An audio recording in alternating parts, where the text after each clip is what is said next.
Jadi mengapa saya membahas ini? Karena beberapa keterangan mengatakan bahwa mengapa doa tidak dikabulkan atau doa belum dikabulkan, ternyata penyebab utamanya adalah dosa.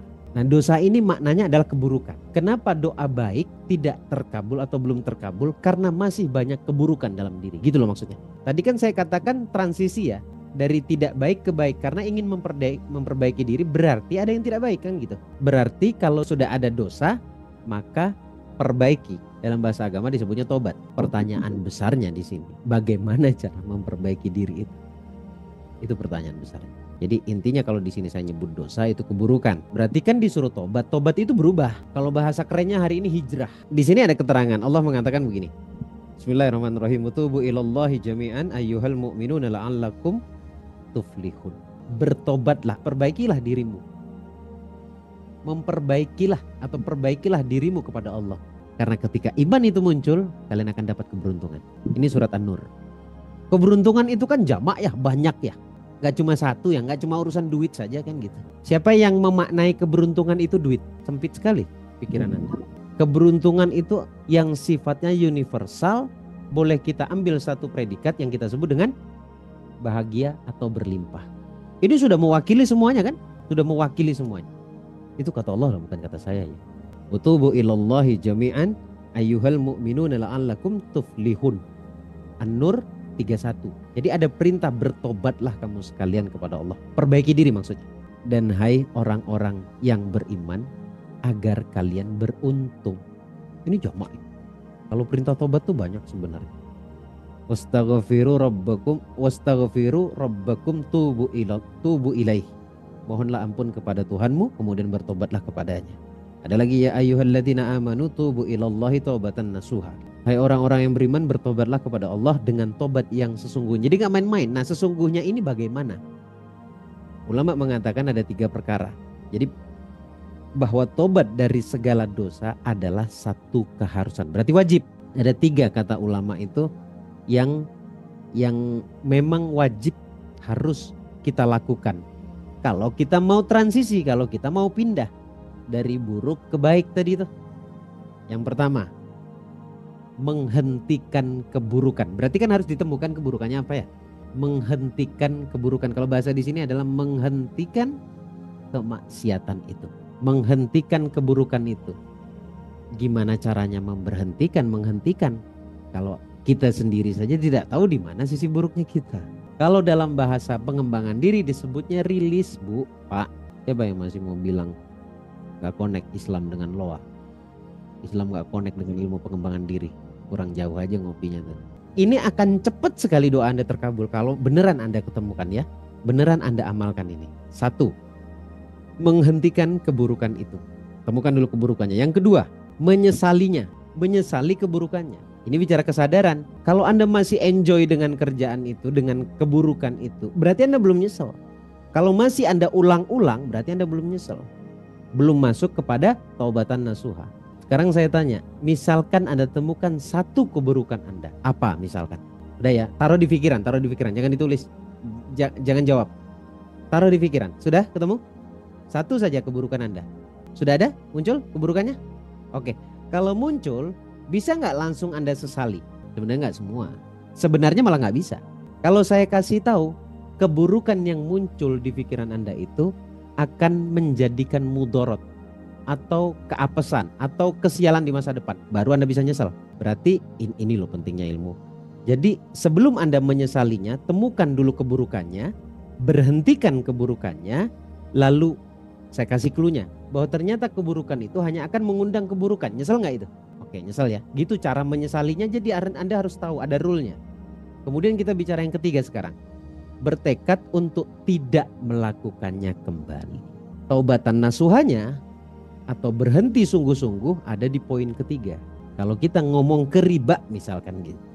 Udah saya kasih tahu begini nih, lagi kepepet ngeriba lagi. Berarti belum nasuha Anda. Belum bersungguh-sungguh. Ya Anda akan kembali ke keburukan itu. Gitu maksudnya. Ini 3 perkara kalau hanya bicara tentang diri kita. Kalau misalkan sifatnya tobat itu berhubungan dengan orang lain, maksudnya Anda punya salah, ada 4 perkara. Selain 3 tadi yang saya sebutkan, yang satunya lagi adalah meminta maaf. Jangan hanya berpikir orang lain yang dolim terhadap Anda. Lidah tak bertulang Bapak Ibu. Sekali lagi, lidah tak bertulang. Jangan hanya pandai melihat keburukan orang padamu, tapi juga harus pandai melihat keburukanmu pada orang. Jangan sampai semut di ujung laut sana kelihatan banget tanpa teleskop, tanpa kaca pembesar, tapi gajah di depan mata tak kelihatan. Gajah loh, nggak kelihatan. Begitu kan kata petuah. Kata petuah itu berarti kata para orang tua. Nangkap garis besarnya sebelum saya lanjut. Tadi saya framing di awal bahwa setiap kebaikan yang ditanamkan, dilakukan itu akan berbuah baik pula. Begitu juga sebaliknya, keburukan akan berbuah buruk pula. Berarti Anda harus tahu berbuat baik itu seperti apa. Kemudian kalimat ini sebenarnya bukan untuk orang lain kepada kita, bukan, tapi untuk diri kita kepada kita. Ini kalau saya kasih kata-kata motivasi mungkin jadi quotes ya. Kata-kata orang lain padamu itu nggak penting. Asumsi orang padamu itu nggak penting. Tapi kata-katamu untuk dirimu itu penting. Sejatinya musuhmu bukan orang lain tapi dirimu sendiri. Kalahkan dulu egomu.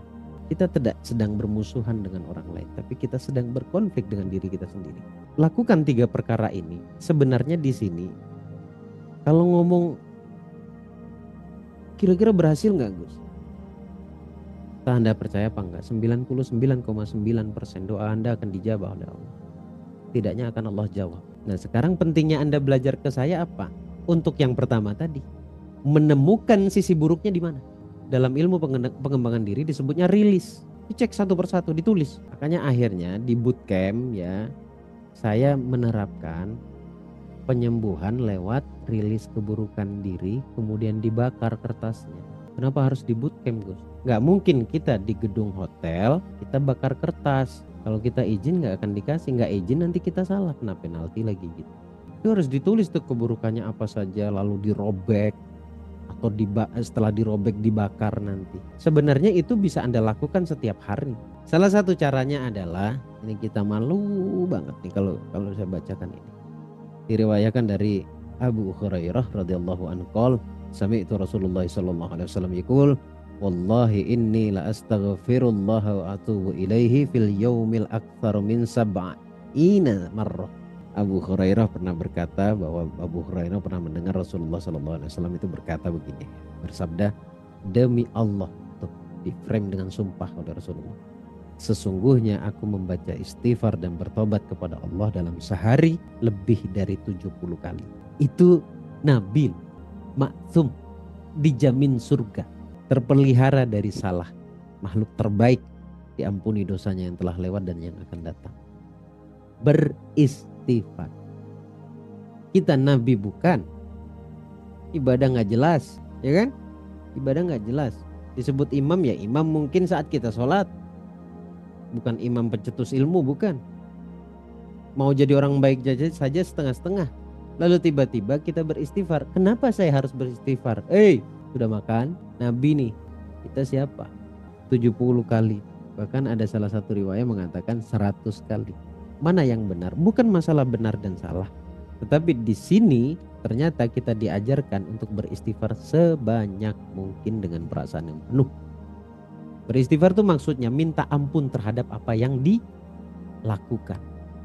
Balik lagi ke keburukan tadi. Kalau saya sampaikan begini, malu gak gitu nih? Malu gak saya tanya? Ya Allah, Rasulullah saja beristighfar. Saya beristighfar belum, udah nanya dosa saya apa ya Allah. Lalu malaikat tiba-tiba ngebisikin banyak. Langsung berhenti nafas Anda. Kalau di sini sih penjelasannya dengan istighfar. Lanjut sih kalau penjelasannya tuh, istighfar itu bagaimana caranya bisa menyentuh kolbu. Di sini ada penjelasannya. Bagaimana setiap ucapanmu ketika engkau beristighfar itu menyentuh kolbumu, hatimu. Inilah yang menjadi landasan saya ketika beristighfar, bukan mikirin berapa banyaknya, tapi dengan menyentuhnya kita bisa bersatu, kalam dan ruh, kalam dan jiwa, kalam dan hati. Ini ada motivator luar mengatakan begini. Kemarin sempat saya posting ya di WA saya, yang nggak nge-save WA saya, sombong amat lu, sombong amat, kata si Mandra. Dia bilang begini, jangan sekali-sekali mengatakan hal buruk pada dirimu, even itu hanya bercanda. Karena setiap kata itu memiliki energi dan energi itu akan menarik hal yang serupa. Beda lagi kalau Anda memang ingin hidup Anda sial. Gak ada ya. Semuanya pingin baik ya. Makanya perhatikan kata-kata. Dimulai kapan? Kata-kata yang mana? Di saat, sebenarnya semuanya, semua kondisi. Kalau dari risetnya diteliti, ternyata manusia itu mengucapkan kata yang kita sebut dengan afirmasi itu 20.000 kata sehari kurang lebihnya. Gak usah dihitung, stres nanti Anda. Risetnya begitu. Hati Anda 3 kali lipat. Disinilah akhirnya kalau bicara doa itu bukan hanya melulu tentang kata-kata, tetapi juga melulu tentang perasaan. Karena perasaan sendiri mengeluarkan kata yang random 60.000 kata sehari. Ini bahayanya. Kita tidak sadar selama ini yang merusak hidup kita itu adalah kita sendiri. Nah ini salah satunya memberhentikan keburukan dengan memperbaiki kata-kata. Udah deh, kita nggak usah berdebat. Jutaan manusia sudah merasakan ini. Apa yang kita rasakan hari ini itu adalah hasil dari kumpulan banyaknya kata yang sering kita ucapkan selama ini.